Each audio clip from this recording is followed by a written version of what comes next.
حضرت محمد صلی اللہ علیہ وسلم پر جب مشرکین مکہ نے ظلم کی انتہا کر دی تو آپ دعوت اسلام لے کر طائف چلے گئے۔ طائف کے سرداروں نے نہ صرف آپ صلی اللہ علیہ وسلم کی دعوت کو رد کیا بلکہ آپ صلی اللہ علیہ وسلم پہ پتھر برسانے بھی شروع کر دیے، اور آپ صلی اللہ علیہ وسلم اپنے زخموں سے بھر گئے تھے، حتیٰ کہ ان کی جوتے مبارک بھی خون سے بھر چکے تھے۔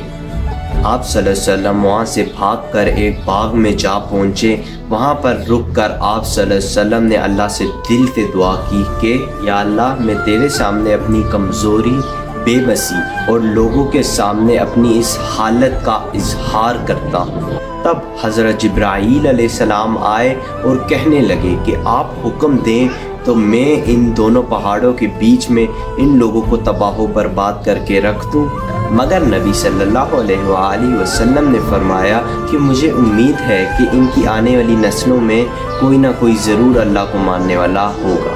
یہ تھے محمد صلی اللہ علیہ وآلہ وسلم، صرف مسلمانوں کے لیے نہیں بلکہ پوری انسانیت کے لیے رحمت للعالمین۔